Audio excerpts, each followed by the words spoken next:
ghost. I've seen a ghost. I feel like I've seen a ghost. Shut up, Casper. Barney. Welcome back. It's the Roaring Peacock podcast where we talk about Leeds United when we feel Fuck like off. it. Are we? We do the Fuck off. podcast when we feel like it, and apparently we feel like it. Well, at least one of us does.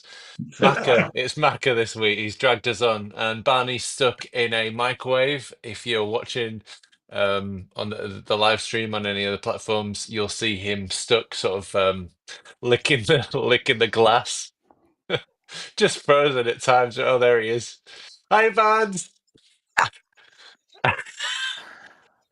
Ping. Oh, He's done. dear. Turn him over, he's done. My name is Adonis. You can find me at the Adelites on Twitter. It's a very good hello from me. Joining us to discuss, I've got a few topics here. I've got why can't they just win Fuck off. 3-0 every game? Yeah. And other things like that. So it's the X-Man, which I thought of, as in, Barney from the internet, but instead, because now it's called X, so X-Man. Barney at Barney LUFC 21 Barnes. All right. Beep beep beep. Stick a fork in him, he's done. Stick a fork in him, he's done. Pop the lid with a fork. Welcome back, Barnes. Puncture the lid with a fork. All right. And Rastahfari himself at Ewan Metcalf. Aye. You all right?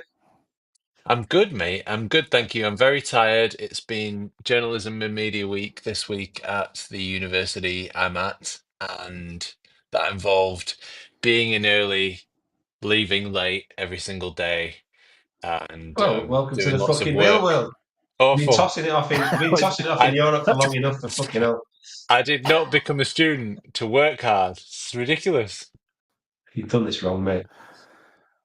You're supposed to do it when you're like 18 and you can get away with doing fuck all for a couple of years and going to the pub every night. But you just can't do that when you're your age, mate. Sorry. You've got to work for it. I'm 20 years too late. Tossed it off in Europe for long enough. You've got it. Real life's hit you hard, son. How did you know that's what I was doing there? Well, I'm a very shrewd guy. Barnes, you okay? How's life going? You all right? I'm good. Everything's good? Yeah, it's good. Yeah, quiet. Yeah, all good. Very quiet. Can you hear me now? Yes. Actually, it's much better now. And the video quality's got better as well. I can see you. Oh, good. Yeah. It looks very effervescent. It looks very effervescent about it tonight. Yeah. No, God, again. Shit. Yeah. It looks great for about half a second, then it just froze. The professionality of this podcast will never change. Right. You're just saying about how we're not going to be able to compete with the square ball, and let's be honest, it's not just content. It's not just content, lack of planning, going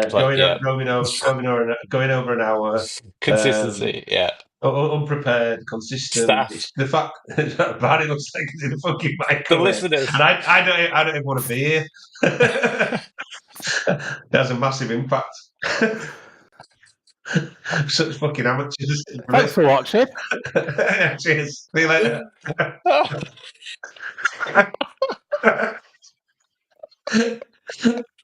hope you're not tuned in to listen to things about Leeds United because I don't want to fucking talk about them. I'm gonna be like I was at school. I'm just gonna fucking detract from any lucid conversations about Leeds United by being a dick for the rest of the night. I mean, why not?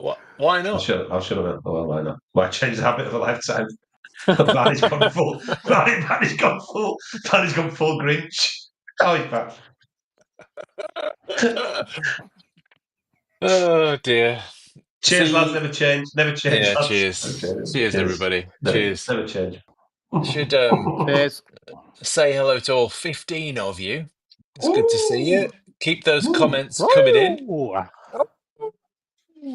can't get 80 grand and put in the pot, can we? Fuck knows. Shall we talk about Leeds, or have you got anything? Should we do your thing, or talk about Leeds? Yeah. Yeah, let's get the good bad news first. All right, we are a Leeds fan podcast after all. So talk about a couple of games. So the Plymouth game. I've just watched the highlights. I've just seen myself on the telly.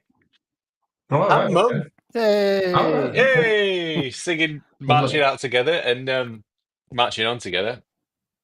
Freudian slip, looking at the flag in the background, and ah, funny. My mum, she's singing, Merch, marching merch. on. Oh, there you go, marching on together, and she leans her head back and opens her mouth wider than I think she's unlocked her jaw. Or like That's a I find snake. that Like a snake eating an egg, eating an ostrich egg, that's yeah. you can watch it. You can watch it on YouTube. It's right at the start. I Can't bet you miss moon. spotted. You must have spotted yourself. Yeah, no, I was about to say you spotted your teeth, weren't you? Right on. Yeah, I've been I'm not going to brushing. leave it alone. I'm in this hat, right? And Oh, some guy comes up to me after the game and he goes, "Oh, I like your hat, mate." And I said, 65 quid. And he said, "What?" It's give me 20 for it. free, Give me 20 for it. free with the membership. Right, sir. Should we talk about Millwall? Fucking hell, do we have to?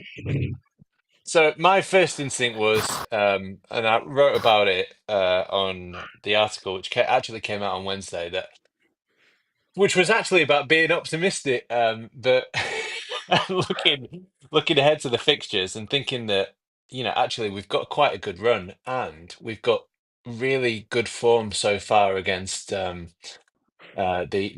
teams that are outside the top 10. So before that, we'd had a record before against Millwall. We'd had a record of 2.7 points per game against sort of the best of the rest outside the top 10. And I just thought we've got a tricky trip to Millwall, and there's another one away against Blackburn that doesn't look very easy. But apart from that, we had 5 games in a row where we played top 10 teams essentially as it stands now. 3 really tricky away fixtures: Norwich, Sunderland, and Bristol, and we sort of got away with draws there. In places that they haven't they haven't they haven't been beaten at home. So, those teams, and then really good wins against Sheffield United and Watford at home, really like professional wins. And I thought Plymouth was a really professional performance as well. So leading up to that Millwall away game, it was like the optimism had returned. And of course, I write an article about the optimism returning, and immediately we go to London and do what Leeds United teams do in London, which is dominate possession and lose to an awful set piece goal. Barnes, how did you see Millwall? First 20 minutes or so, I thought we're going to be okay here. Just got possession, just needed that killer pass. Then they got their set piece, and we just ended up being in a scrap with them. And we're not good at scrapping against a team, especially like a Millwall team that likes to scrap. Far too scrappy. It seems to, I don't know, it was just really frustrating. And again, it seems like Farker, a lot of fans of want Farker out again, which seems just such a ridiculous thing to say. I just don't understand this mentality. But I think I'm getting to that stage now, and Mac will probably back this up. I think you get to an age now where you just think, I'm not going to lose my head over it. We've lost against Millwall. Just go on to the next game. I'm not going to pick it apart. We should have done this, should have done that. It's not the end of the world. Just get on with it. On to the next one. Because That's not you changing. You've always been like that. no, but I'm not happy clappy about it anymore. I'm not like, oh yeah, Yeah. but look at the positives. You just think, actually, Millwall set up really well against us, and you just got to accept you will lose games in this division. That's what That's happens. true. That's true. Actually, now you mention it, Barnes, you've got a bit of a steel about you now. Do you think all the trolls on Twitter have done that to you? You've hardened, you've thickened, you got thicker skin now. Possibly, I just think that YouTube just ground me down. Probably that's more like the truth, yeah. Macca, Millwall. I don't want What to do you fucking think? talk about it. It's just one No. of them games that you can kind of see coming. You know, you just described it well. I think we probably, obviously Sunderland was disappointing. You got to, because we should have won. So it's another for me, 2 points dropped. Like Portsmouth at the start of the season. Some frustrating results. If you think about how many games we played, 14, and there's probably 3 or 4 really annoying results in there already. Bristol City. I thought it was a shocking game, and this one, it's another one that you just think. Portsmouth. Yeah, Portsmouth over and Bristol City the other week, where we just never got going. And you get like Barney says, you're going to get games like that. You're not going to win every game. There's going to be some frustration, some inconsistency because we're a championship team, But I think it's the lack of. Do you know what? We're like a chameleon. So we go and play teams like Millwall, and instead of imposing our identity, and this is my worry, what is our identity? Um, we play their game. We get involved in a scrap. We don't impose our will on them. We don't kind of take their game away from them. We absolutely fall into trap. And I've seen that in a few games where that chameleon-esque approach of we kind of change our colours to fit who we're playing and the identity to fit who we're playing, and I just don't like it. As much as Guardiola's football's pretty boring, and Bielsa was the same. Not football's boring, but he had a principle and you stick to it. And if you don't win, or if it's 0-0 and you don't get a goal, you just stick to your principles, and more often than not, you'll get the results that you deserve.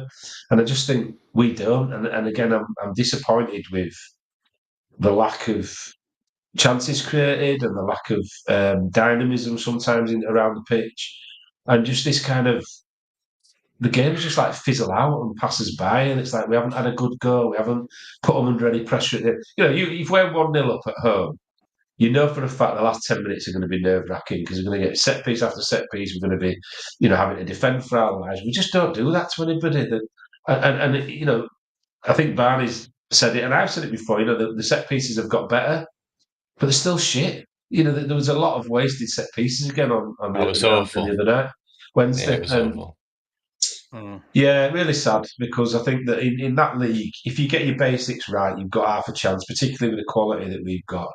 And I just think sometimes the basics are lacking, and that kind of dominate possession, low block, don't really create much. A lot of really poor decision making. I mean, I like Dan James a lot, but the last 20 minutes where he got the ball on the edge of the area, he took a stupid shot. He tried to dink a ball over the top that had to be absolutely Ah, perfect. Just play the percent, get the ball moved around the box, 1-2 touch, get the shots off. At least if you're going to have a shot, put it on target. There was some awful decision making, and it's kind of a bit of desperation for us, and it really hurts, to watch that because let's be honest, where are Millwall? Have they gone up to like top 6 now? so yeah, fifth, I think. It just shows Sixth, sixth, sorry. shows what a poor league is. And they're shocking. I mean, there's some teams knocking 4 down there wins in that a are row. poor. I know, but 1-0 against Burnley, 1-0 against us. You know what they're going to do when everybody's falling for it, shithousing people and falling into that trap, particularly at the Den. Really disappointed. I'm trying to look for positives, and it's difficult. And I said it this week. We're going to be in this league forever because we just dropped so many stupid points. And as much as I agree with Barney that again you're not going to win every game, you're going to drop points. The way we drop points, and 14 games in, and like I say, we've probably thrown away 8 points more. It's not good enough. Why can't my football team win every week? Are they Yeah, stupid? boring. It'd be boring, wouldn't it? But yeah. Just win more often than not. Win the games you should win, and put Yeah, teams to bed and stop fucking about. And yeah, yeah, 86. We're back to 86 passes again for nothing, for not yeah. creating anything. Nothing. Yeah. Exactly. The bravery. I think the bravery in the final third, and I think that's what we really. I mean, you can't forever keep going on about Bielsa, but we will. That's the thing that he got really right, I think, more than any other manager I've ever seen, apart from maybe O'Leary, is like giving players the freedom to try things, to be brave, to be courageous in the final third, and to make mistakes, and it's not going to be the end of the world, and just trust the process. Take on a Mm. player. You know, Yeah. number of times I've been yelling at Manor Solomon, just take him on, skin him, because he's got the skill. You know, he's got the skill. I Yeah. mean, that is the thing that he is most capable of doing. You know, but he'll check, he'll cut back, he'll pass back to Pascal Strout. I mean, how we do not need to see 50 passes back to Pascal Strout every game. We don't need to see, like, 200 passes across our back line over and over again. That's fine to control games if you're making the effort in the final third, if you're having that incision, that final thrust to get a goal, man, to like take some risks, and it feels too safe at times, and you have to level that at Farker. That's definitely his fault. And that's what he was talking about in the press conference. But you talk about set pieces. I mean, we had 12 corners against Millwall. I can't remember one that was any good. I think the first corner was pretty good. Nearly went in. But other than that, it's just really wasteful, really predictable. And then I suppose also you're probably taking corners against probably one of the best set pieces in the league as well. But I mean, the style of football, I do like the style of some of it, but some of it either make too many passes. What happens? Because I've seen with all now in the last couple of years, it's all about positioning football. It's all very much perfect. Every player's got to be in a certain position for you to make that sort of that transition in play.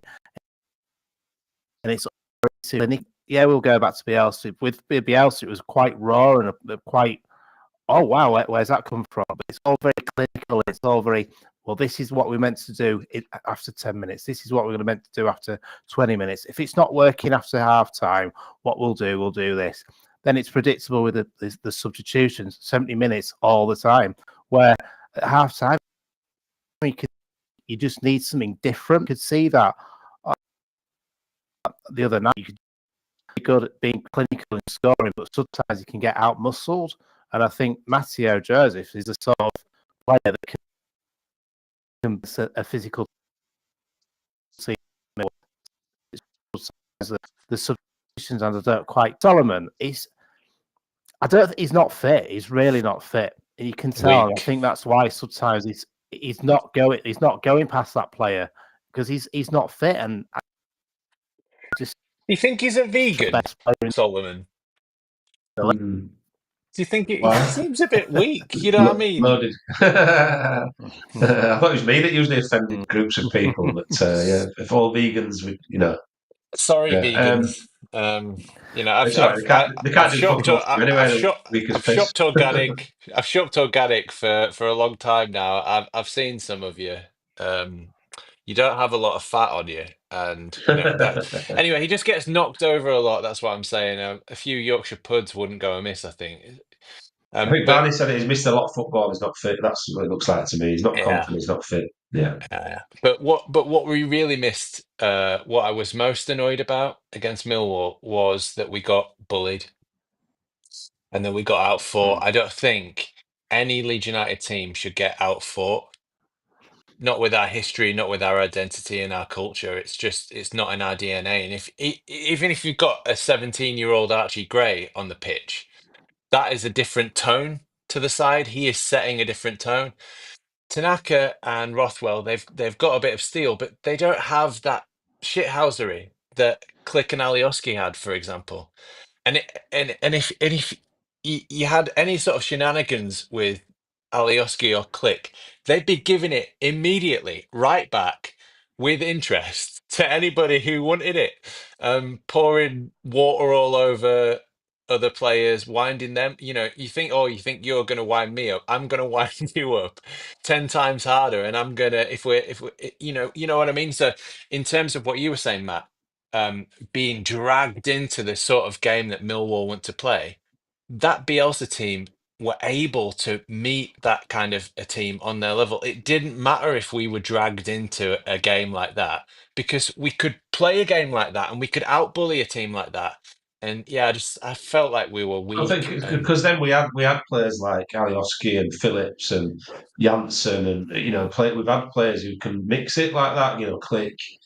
We haven't got that now, and this is where I think a lot of people have been saying, and I've said it, over the last few weeks. Oh, who's going to get back in that centre midfield role now? Well, that showed you that kind of game. That's where you need an Ampadu, somebody who will go put it about. He'll take his free kicks. He's got that physical presence. He won't get dominated. And I thought Rothwell and Tanaka did a little bit, and yeah, that's where I think you have to have that Gruev as balance. well. Gruev as well, by the way. He's got a little bit of Mm.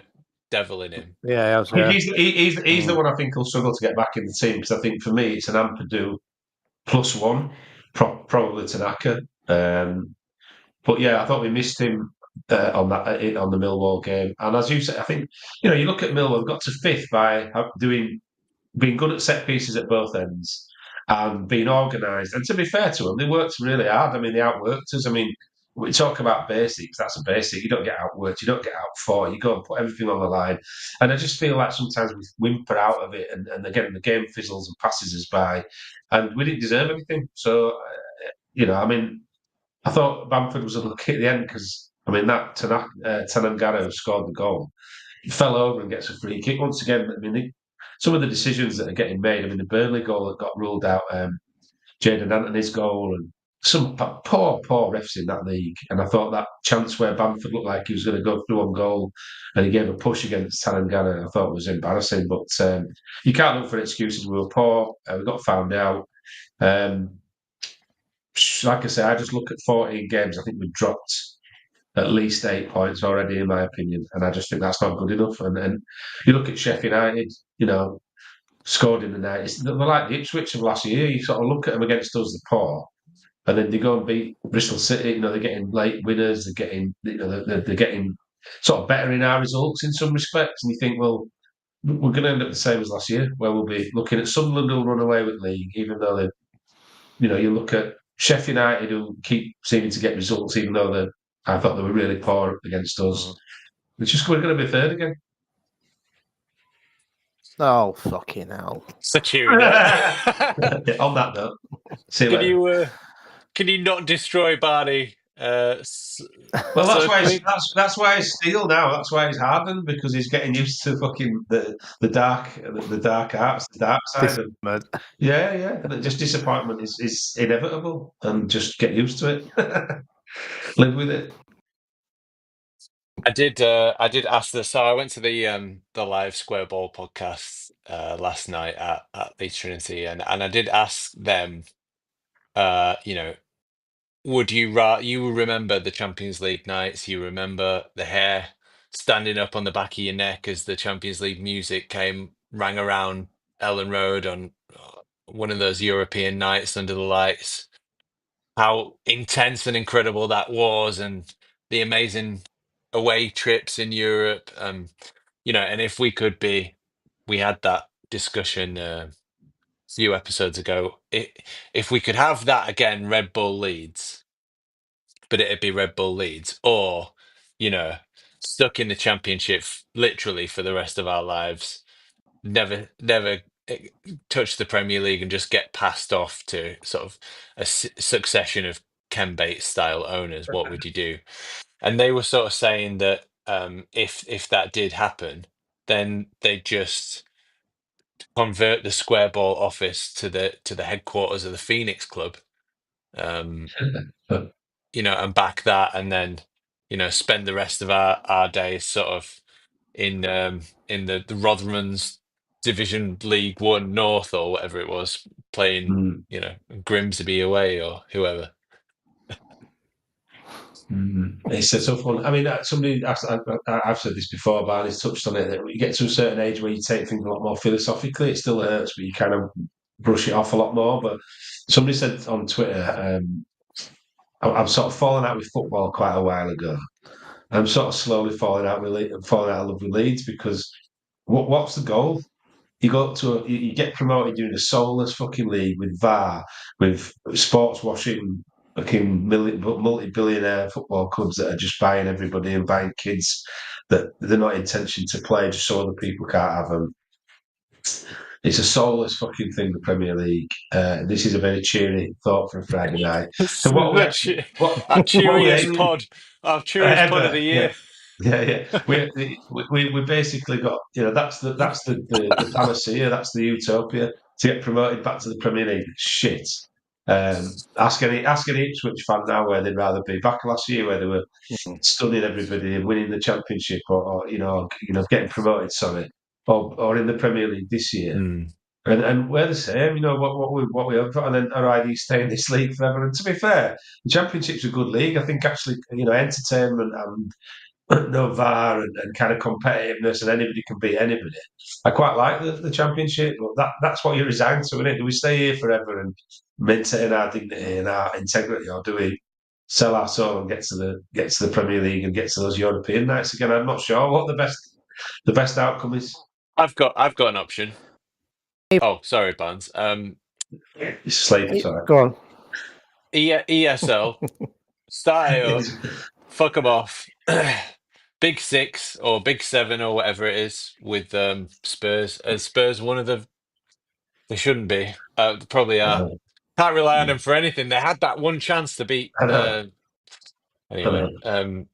so get rid of them and replace them with 6 decent clubs like us, Sunderland, teams like that, and then you have a proper English First Division again without all the big money.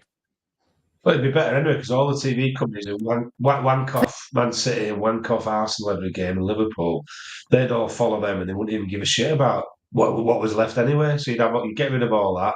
VAR wouldn't care because it's not important enough because we haven't got the big six wanking each other off in there. So yeah, it'd be great. That probably is the answer. Yeah, Sorry about it. fans.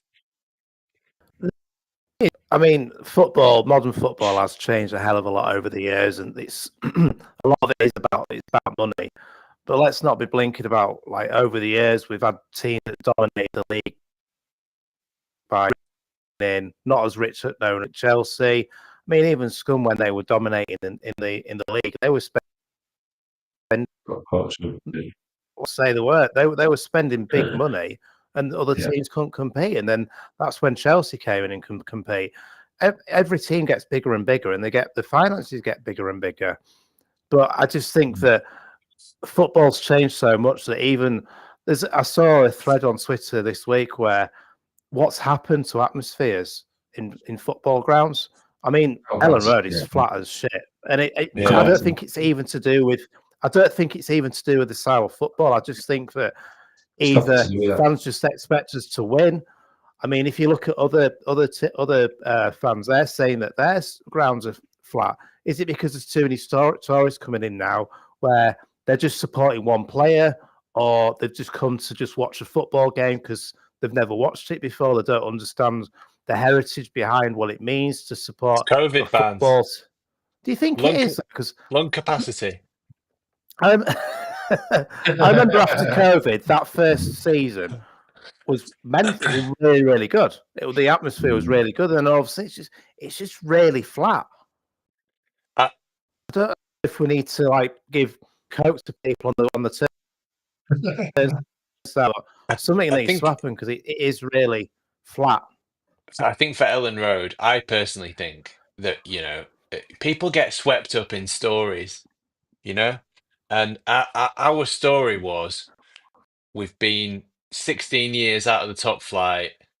We've had tragedy after tragedy after corruption, GFH. I mean, people locked up in Saudi jails, all just madness, dead people found on a cruise boat owned by Chilena, really weird stuff, and there was always a touch of madness about it, but it kept getting notched up, and then the Gaviscon badge and the Myanmar, all of these things it was just so odd.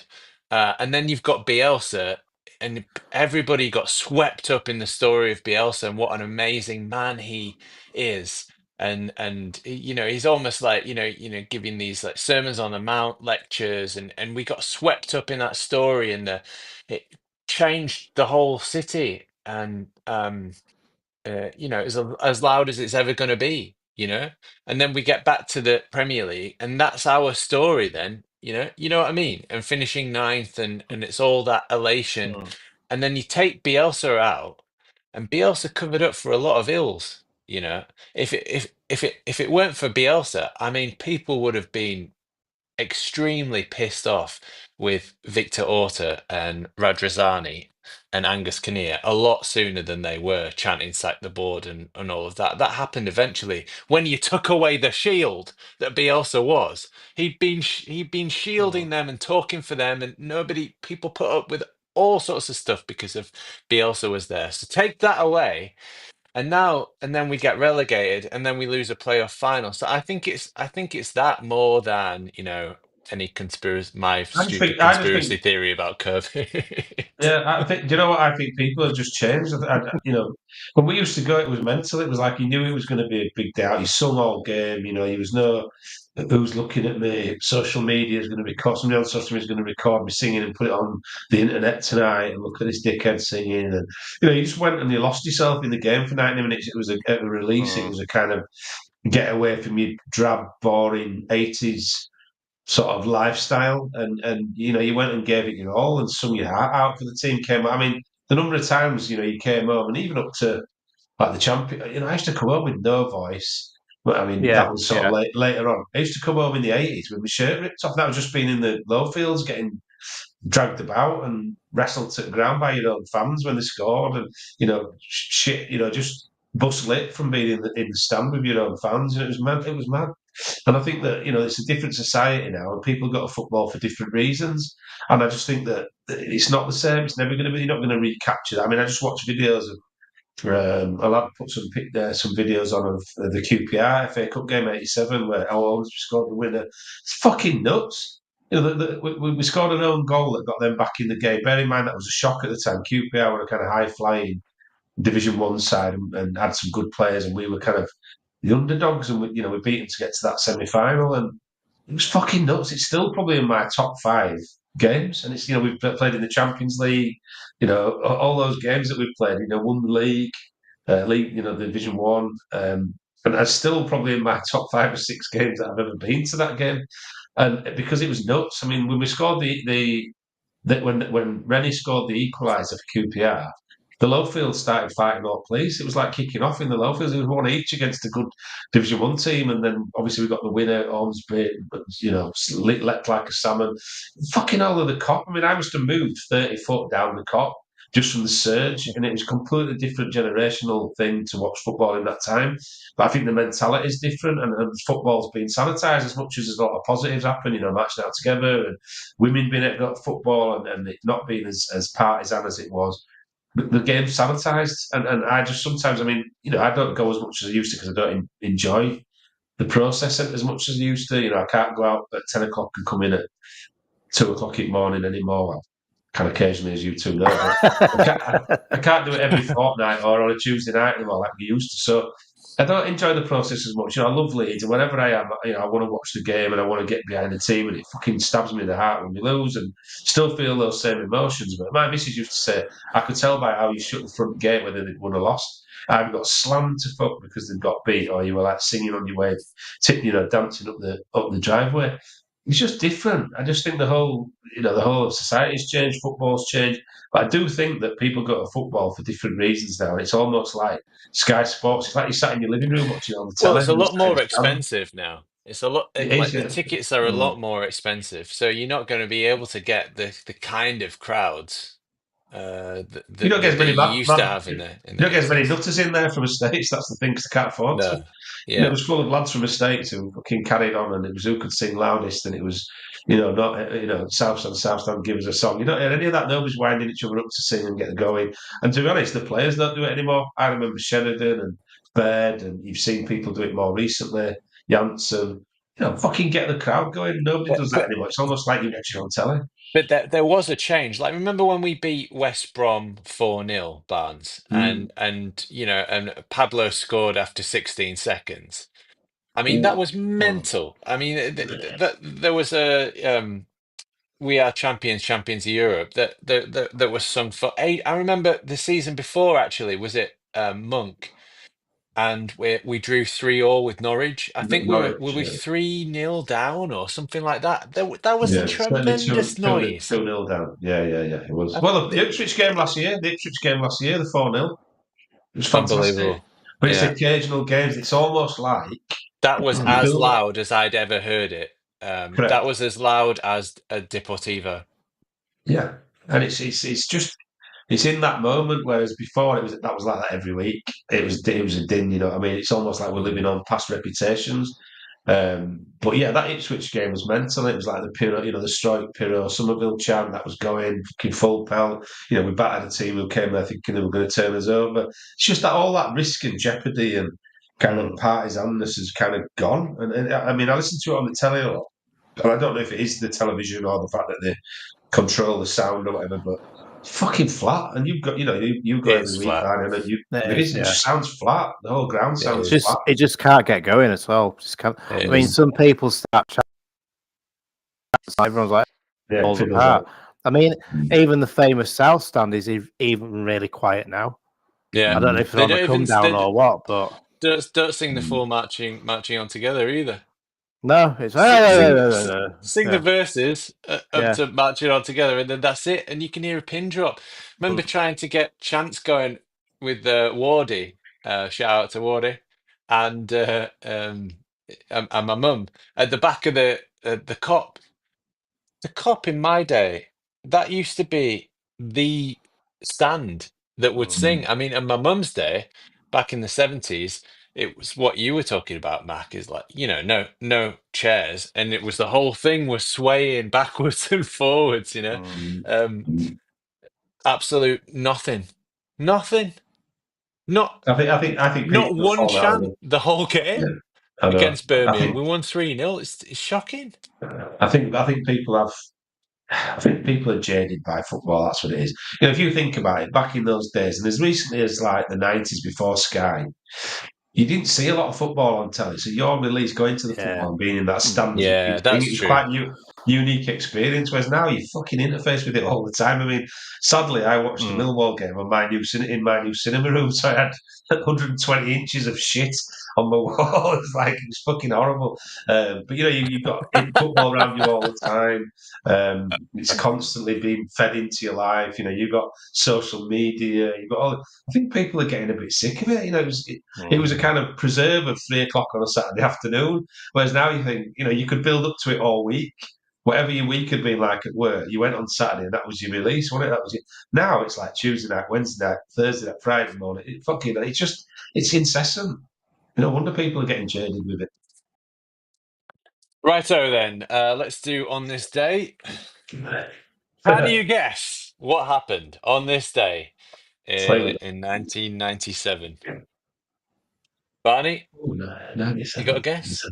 97, I'm not going to remember. Famous game. I was really glad this came up because, yeah, it's one of my favourite memories from. Oh, it was Milan, wasn't it? No, Was it not? I was gonna say, can't be, can it? It's too early. No, it was close not. Rugby, Rugby? No. that's tomorrow, Barnes. It is. Milan. Yeah, you were close though. I've got to give you that. Very, very close. Shall I So when let you out people of your listen to it to misery? tomorrow, I'll be right. Yes, well, Yeah. exactly. Yeah. When our one listener tomorrow listens, he'll be Which like, is probably "Oh, one of us to see what we sound like. yeah." Yeah. That's my mum. No, she doesn't listen to podcasts. Not even this one. Oh. Joe Mewis, Leeds United on this day. Great book. Saturday, 8th November 1997, with United 3-0 down after 33 minutes. Their Premiership match against Derby County at yeah. Ellen Road looked like it was turning into a damage limitation exercise. 2 what a game. uncharacteristic errors from Nigel Martin, Leeds' greatest ever goalkeeper, allowed Dean Sturridge, remember him, to score twice, and David Robertson, you don't remember him, then gave away a penalty that Alioza Asanovic, remember him? Right. You had a stroke. You had a stroke. You had a stroke. Stantovic. Yeah, I remember him. Asanovic. Yeah. Asanovic, yeah. United refused to lay down and die as their fight back began before the interval, when Rod Wallace pulled one back and then 19-year-old Harry Kewell, whatever happened to him, mate, let rip with a stunning volley from the edge of the area to go in, only a goal down at half-time. The Rams held strong after the break, but an inspired substitution from boss George Graham saw Jimmy Floyd Piggybank introduced, and minutes later, why was he on the bench? Graham introduced, and minutes later he converted a penalty to level the scores. The Dutchman wasn't finished there. Last minute cross was smashed home by Lee Boyer. Come on! To complete a 4-3 win and one of the greatest comebacks ever seen at Ellen Road. Thank you very much. What a game. It was Yes. absolutely brilliant, right game. And that was the game where I lost my voice. And me and my mate. So how old would I have been in 97? I was born in 82. Who's good with maths? 30. 80. Anyway, we went out into Harrogate after. And we went into this club called Jimmy's in Harrogate. And we were just all we were doing was just chanting Leeds, Leeds, Leeds and stuff like that. We were drinking Meths. You were drinking meths? Fucking hell, no. Meths. No wonder you lost your voice. Do you remember when remember Alco pots? Alco pots were like fashionable. You meant to smoke that, Barnes. Yeah. And it was like one of those drinks you woke up in the morning and you could literally drink a reservoir. Your mouth was that dry. But it was a right game now. I think Hasselbank was on the bench because he's only just signed from Boa Vista during that window, hadn't he? Barney, you were 15. He came from Boa Vista. 15, yeah. If you know what if you know how old you were, few beers, and you know what I'm not helping you out, mate. Few beers. Fucking 15. You know what else we were doing, Dad? Just imagine. I don't even want to know, mate. I can imagine. Something to do with your fingers. Bring it back. Bring it back. Solve teenage pregnancy immediately over the way. Fucking Jimmy's. I remember Jimmy's. Jesus Christ. It's a fucking shit. Was that one that looked like it was in a house? It was like that little downstairs dive, Jimmy's. Well, it had 3 clubs and it had a mini upside down in the staircase. Yeah. Hard to forget. It must be a right club. Levels. Club. And it's called Harrogate Apartments now. How the other half live? How the other half live going to nightclubs in Harrogate? Fucking hell. 97. Jesus, I don't even want to know what I was. What want to know what I was doing in 97? Good stuff, yeah. On this day, it's a mad one that because I don't remember that at all. Being that Hasselbank, I think he was saying why was Hasselbank on the bench? It's because Graham didn't have a fucking clue what a good striker looked like. It's fucking, and you talk about dead atmospheres. I mean, there were times during the mid-90s, just before that, when I remember we didn't score a goal for like 7 games or something, utterly ridiculous, and we were singing. We'll score again, don't know where, don't know when. But you talk about sort of dead atmospheres.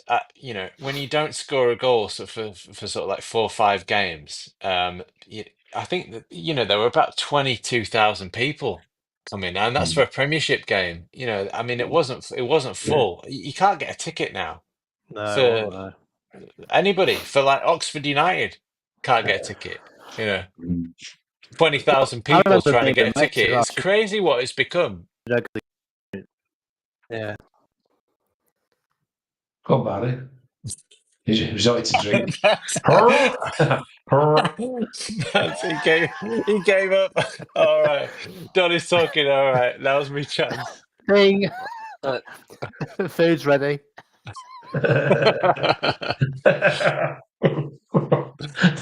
Oh dear. Yeah, it's different, but you can't recapture those times. Like I say, you can make a bit of a fucking effort to Yeah. go and see them What? carry on. If you've got the luxury of being able to get a ticket and get to the games, fucking make the atmosphere decent. Give it your all. But yeah, different times, mate. Yep. Rightio. So before we start talking about what's our thing and everything else, fixtures coming up. We got QPR tomorrow. Oh Uh, Jesus, we have to that's another one, obliterate isn't it? them. We have to absolutely obliterate them tomorrow. They're on a very poor run of form. They're an awful side this year. We need to bounce back immediately. I'm expecting a big win.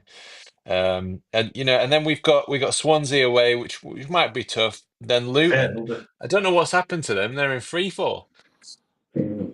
Blackburn away, 7th. That'll be tricky. But then we've got Derby, Borough, Preston, Oxford, Stoke, and then Derby again to finish off the year. And I think that run of fixtures, I think we will be top of the a championship by the end of this year. I really you are do. a How do you fucking mad. boys You are a feel? fucking madman. That's the assumption that we'll go and beat teams that we should beat. Fucking Luton will just do what Millwall did. They'll be fucking organised, frantic, long balls, set pieces. They'll probably beat us. Derby is always tense because they hate us, don't they? Just to get sucked into these games. Listen. I never had. You know me. I always say it how it is, and I don't get involved in positivity if it's not deserved. I just think you're dreaming. I think Sheffield United will Okay. spunk loads of lucky wins. Sunderland will keep winning. We'll be about 10 points behind Sunderland by Christmas, and Sheffield United will be 6 points ahead of us by Yeah. January. Yeah, there you go. Losing the playoff semi. Fucking 100%. Absolute pricks. A lot of them. Fucking what's shooting. I'm fucking blind them up. Do it myself. Do you know? Just before we move on and get back into this, the other thing that Lighten the fucking leads, mood. yeah, just to bring it down a bit. Sorry, up a bit. You and Eh, Metcalf 2024. I don't get involved in positivity. well, fuck it. Who cares? It's like that Ricky Gervais thing. Nobody's listening. It's my last time. Fuck it. Who cares? Right? Do you know what it is? Do you know what it is? I am a very positive person. I did a talk today at Leeds Building College, and I was credited. And I did a meeting this week. People were like, God, you're so positive and such an inspirational person. It's fucking Leeds. Everything else in life, I'm a proper positive guy. It's Leeds United that turned me into this fucking demon, this devil, this dark fucking hearted bastard. But you know what? The problem you've got is, and you could say it about others, it's happened before. Joseph, right? Everybody said if he plays games, 30 goals a season, can have ripped the championship up. He's not done anything like what we thought he'd do. And that's your issue is when, Barney said before, Piru, he's not doing it. I think he works in certain games and not others. I absolutely agree. But what's the alternative? You've got Bamford who, nah. And then and we haven't moved him on and brought somebody in who can compete. And then you've got Joseph, who's that sort of player that you think, right, he can get behind him, he can be a bit more physical, he can be a bit more direct with it. Just haven't worked, has it? And so many times where you get those young players coming through that just don't really kick on as quickly. You think about Smith, you think about Kewell, you think about these players we brought in, and literally within 3 or 4 games, you thought you can't drop them. They're too good. They're better than what we've got. And you're just looking at people around the pitch now and thinking, we haven't got that. There isn't that player that's coming through and really pushing to go, you can't drop me. I'm going to Well, make we you s- we possible we for you to sold stop me. him. We sold him to Spurs. Maybe so, but I don't think he's in a position that's impactful enough. He's playing right back, so what? I think Well, Wogan has been decent, but yeah. there's a Striker's stri- massive. there's a Striker's massive. striker that scored 10 goals in the Belgium league this season already.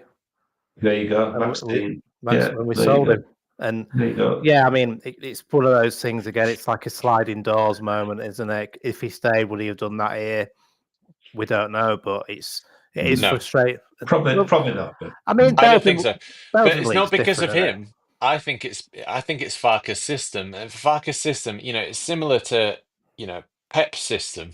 It's just not built for a striker. erratic. Yeah. It's like this false nine thing where the wingers will come in. Mm. He'll sort of make a presence of himself, then disappear, and then the strikers come into that space that the defenders are tracking him. subtract all of that, you can make Farke's system come to life with a 10, and we didn't get a 10. So there's so much. It's like Groundhog Day, where you keep going back over the same points, but actually. That's half the problem, because in those games, you haven't got a 10 that's going to unlock anything. You haven't got a 10 that's going to dink that little ball through to Joseph or to Peru. So there's a whole capitulation of not just the system, but the process behind it. Haaland will get 5 touches a game or something, but he'll score a hat trick because he's Haaland.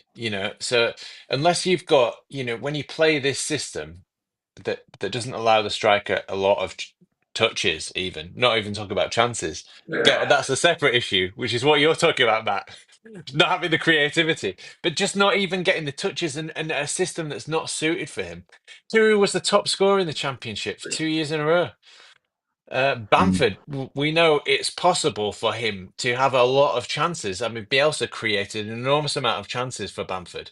He's got a terrible conversion record, but he has to have, if he has 50 shots, he might score a goal. So, but because Farke doesn't create those chances, then I don't think any striker is gonna thrive under him.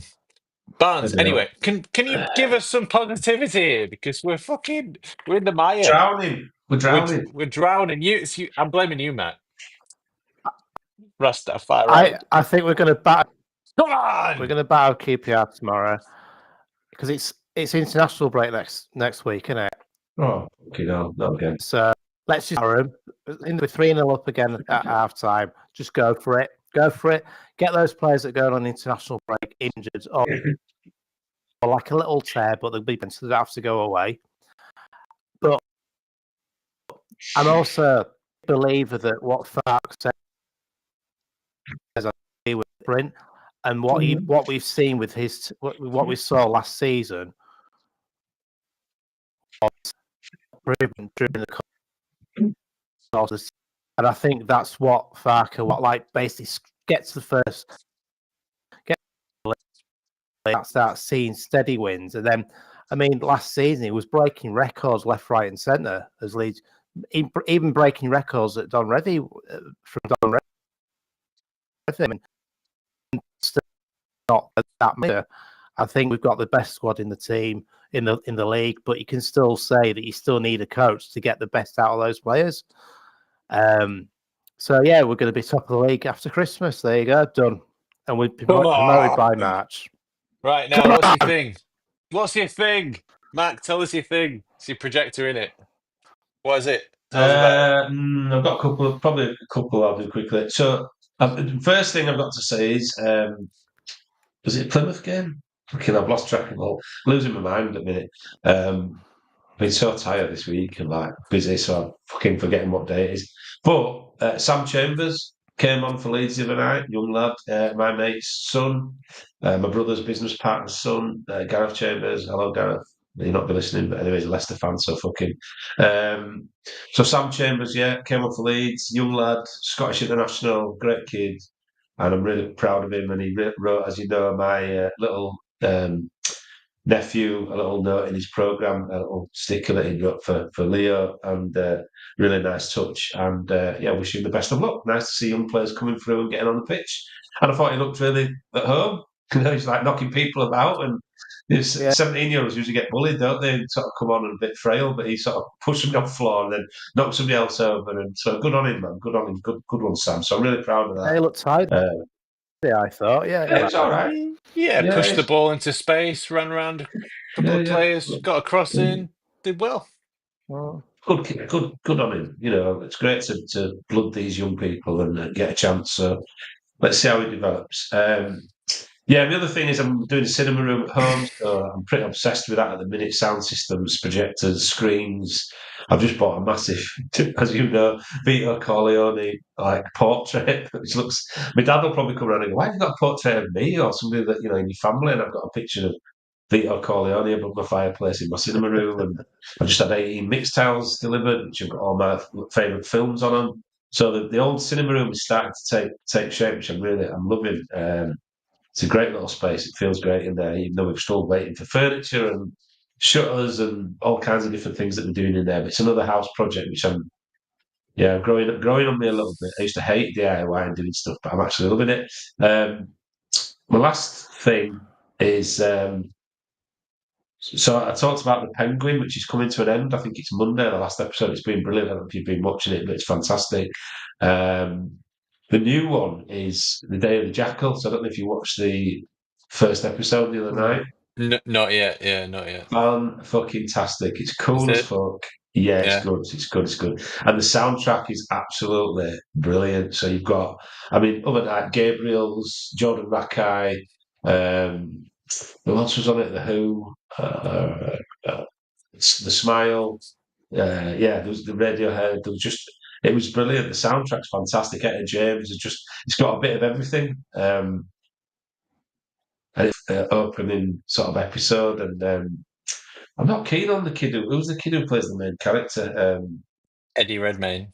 Yeah, I've never been a huge fan, but he's really good in it, and it's addictive. I'm sort of almost. I almost like it like Tulsa King and Penguin, where you can't watch the next one, where you can't binge watch it, you have to wait. But I've got a feeling I might rattle through that quite quickly. So yeah, if you've got a spare bit of time and you want to sit and watch some good telly and with some good music, then I'd highly recommend The Day of the Jackal. It's really good. Nice one. Barnes, what's your thing? So there's two things. One of the things was I watched the Vince McMahon documentary on Netflix, which was really, really interesting, because I was really into wrestling years ago, and I'm still I still pitch in and now and again to hear what things are going on, but I mean, quite after the but how he managed to like get from like being behind his dadness whatsoever to where he made WWE a multi-billion-pound business is quite phenomenal. But he's not. It's quite obvious he's not a nice bloke. Come out after as well. My other thing as well. I've only started to manage to rewatch Friends again because I know. I thought I was at that age when quite major, and during those sort of times during the 90s, you were quite influenced by watching stuff now, and it's still absolutely fantastic TV. And I don't care what you're going to say, but it's great TV, and it makes me time. And me and Nunn watched it during lockdown. He loved it. God bless you. Quite good at. He's still good at this. Yeah. You do you, Barney. Again, I just like watching old stuff because it's better than new stuff. Barney, this Sunday, I'm going to the cinema. Oh, go on. Yeah, cinema Sunday. Yeah, go on. Going to the cinema. One of the best franchises.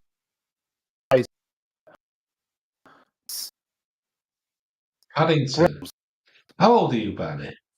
Yeah, I love Paddington. I've watched the films. They are quite good. Yeah, I'll give you. I'll tell you what you should do, Barney. Take your lad to watch Wild Robot. So I went to watch Wild Robot. You what? Have you not seen it? No. Oh, yeah. It is. Honestly, it's great, mate. So the films that I'd say go watch with your lad. I'd go watch Wild Robot with him because it's really good to watch with your kids. I watched it with mine. And the new Transformers, the origin story, is absolutely brilliant. It's an animation, and I'm not interested in Transformers at all. It's cracking, mate. It can just as a standalone film, it's really good. And I think Louis will love it as well. So I think you should go watch that with him. It's great. But do you know what it is about Friends and things like that? So it's a weird one, this, right? So I went out with it's weird because you're from Arut and she was from Arut. So I went out with a girl from Arut. She's an absolute dick. And she fucking loved Friends. So I think I'm tainted and poisoned by Friends just because she was a fucking lunatic. So yeah, that probably spoiled Friends for me a little bit. And then, what was the other thing you mentioned that you watched? What was it? What were you watching? Vince McMahon documentary on Netflix. I recommend watching it. Yeah, it's good. I fucking hate wrestling. I fucking hate wrestling as well. But I was going to say, I don't like wrestling. It's proper homoerotic, which is why you like it clearly. And Wiggy proper loves wrestling as well, so you're in good company.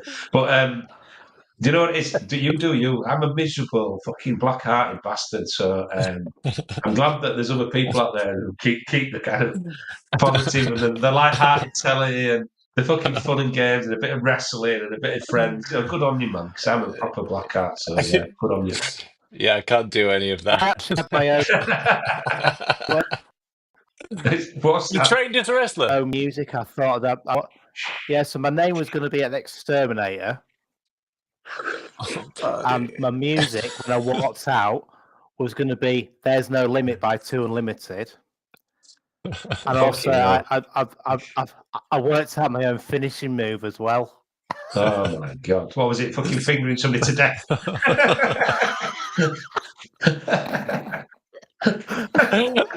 Finger you to death. Submit. Fucking tap out. You know. Oh dear. Finger up mum. Finger mum to death. Yeah, that you. Go on. Tap out.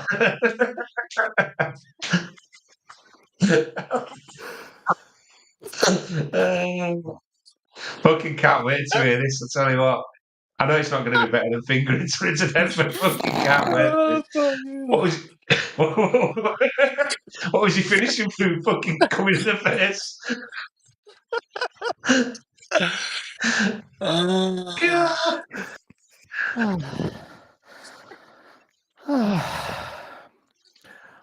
So, what advice did they tell you on journalism about podcasts, Donny? None of this. Basically, the opposite to this shit. Yeah, come on, Tim. I hope your Pretty thing's got much, something yeah. I hope your thing's got something to do with this advice that you were giving about podcasts. Barney, come on, you do your finishing move anyway. What was it? So basically, there's a wrestler that does this finishing move that I thought about 30 odd years ago. So basically, you lift them up like that, and then you throw them, and then when they drop down, you knee them in the stomach. And there's actually a wrestler that does that. Right. I stole it from you. Did you not trademark it at the time, no? Isn't that the Undertaker?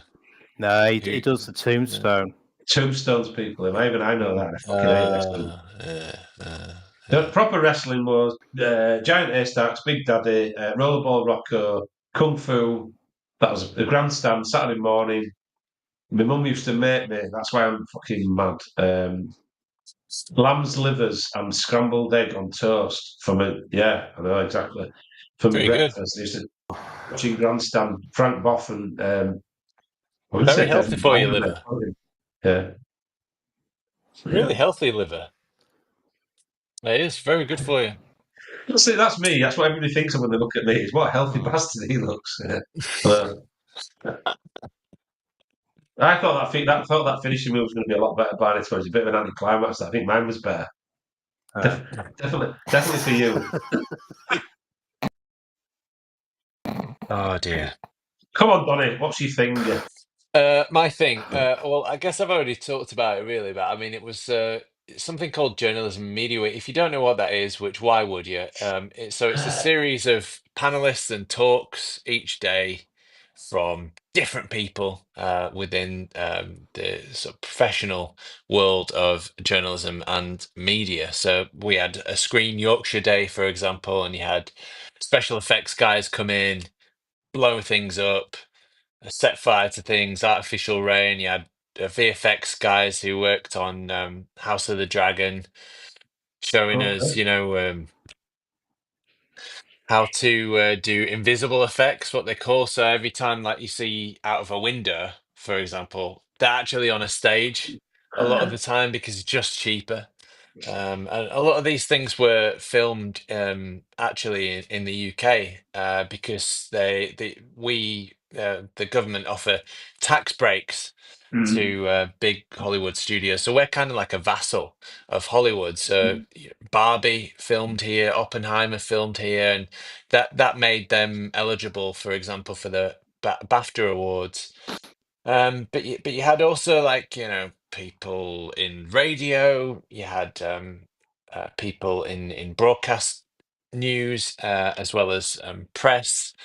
It was people like Kathy Newman. You had she was talking about, for example, she's the investigations editor for Channel 4 News, so she was talking about some of the investigations that she's done, like deepfake porn, where they found 250 famous Britons have been deepfaked into porn videos, including herself.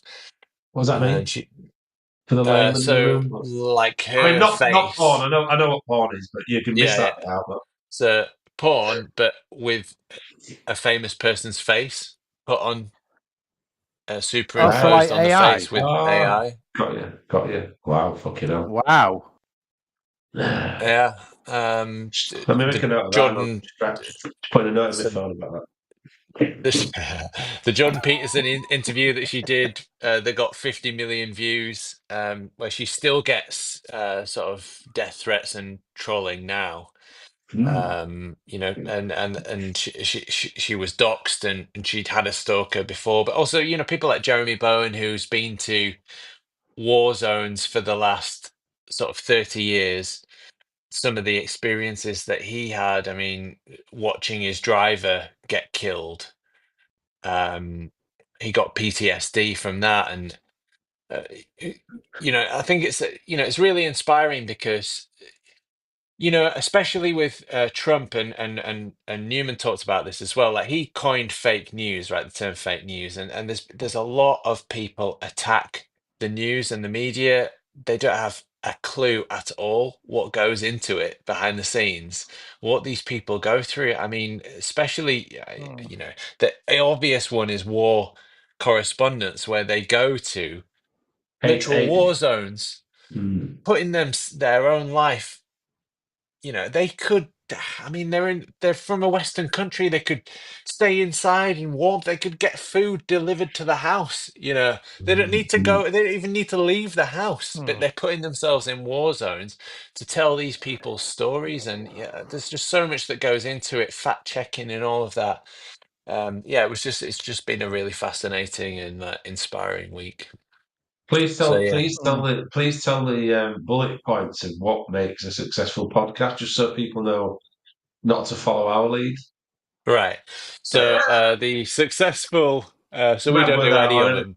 We do the opposite of all of them, Good, basically. good, fucking good. That makes me feel better. So 25 to 40 minutes an episode, 40 minutes absolute max, at least Oh dear. 25 minutes. Lads, You we're at an got hour and 6 minutes. I don't know if you've noticed. That's the fucking. That's the paper out the window. You've got to to fact check what. Oh, sorry. tell a, like a cohesive story, like tell a story, Great. Yeah. Okay. so I think draw people, yeah. Not 50 yeah. stories, just Yeah, one yeah. Just one. story. Yeah. Yeah, Make but it cohesive.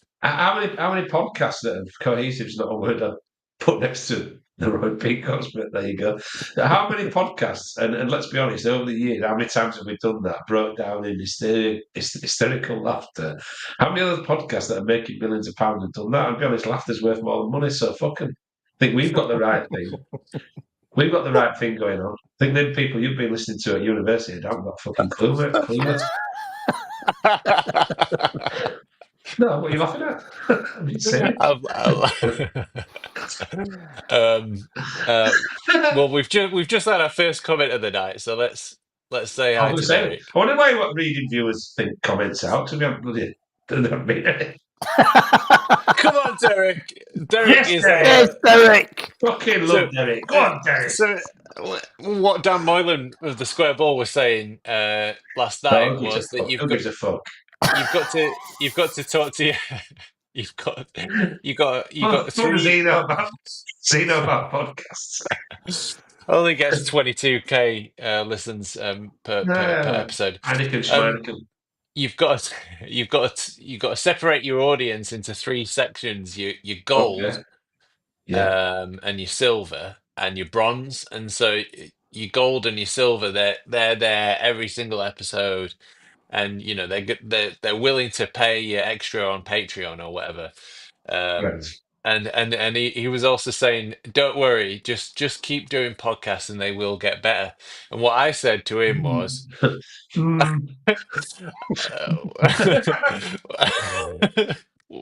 we've been going 4 years and I'm still waiting for it to get better. But on the It pretty much plateaued during COVID, and it's got worse ever since.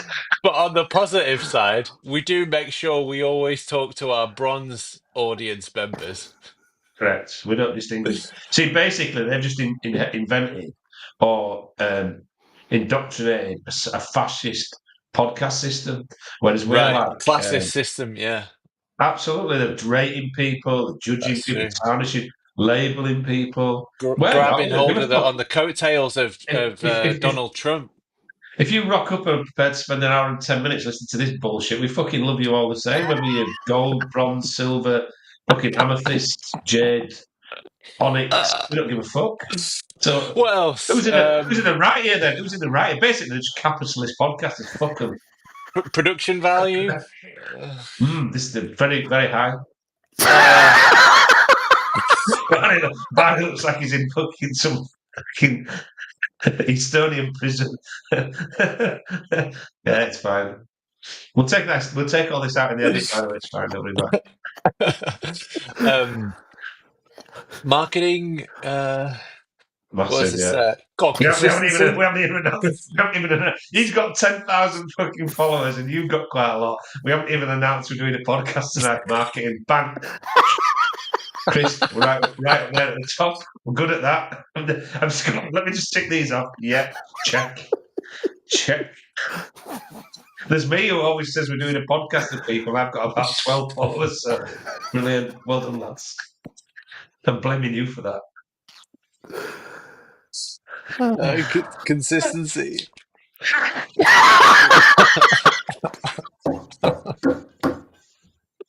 I've got a clue, these guys. Seriously. They don't know what they're talking about. Thanks for listening, Derek. I won viewer. I love it. I've always wanted to get to the panacea of having one fucking viewer. Oh god, we finally reached the fucking utopia that was Derek listening to us three dips talking shite for an hour. To be fair, there are 68 people across platforms. Oh, nice. Oh shit, I should probably be episode. Oh god, I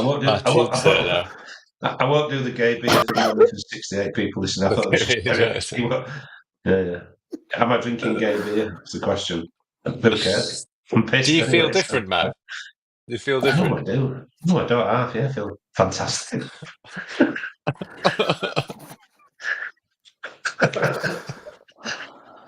I feel fucking fandabadosi. Oh god. Right. Is that it? Everybody's done their thing. Everyone's happy now. I think it should be. Yeah. Because I feel like we're on a precipice here. We're on the verge. We're on the verge of cancelling ourselves. No. Anytime, We'll be back next. Thank you, We'll Derek. be back next. Derek, you're a fucking legend, mate. We'll be back next week. We love you, Derek. Do you want to be part of the pod? Of course he does. Who doesn't? We'll be back next week, same time, same place. Oh no, it might not be the same time. We might not be back next week, and definitely won't be the same place. So keep your eyes open and watch out for all that fantastic marketing that we do. So you don't miss it. We'll see you next season. Good night. See you for the playoff final. Put the square ball.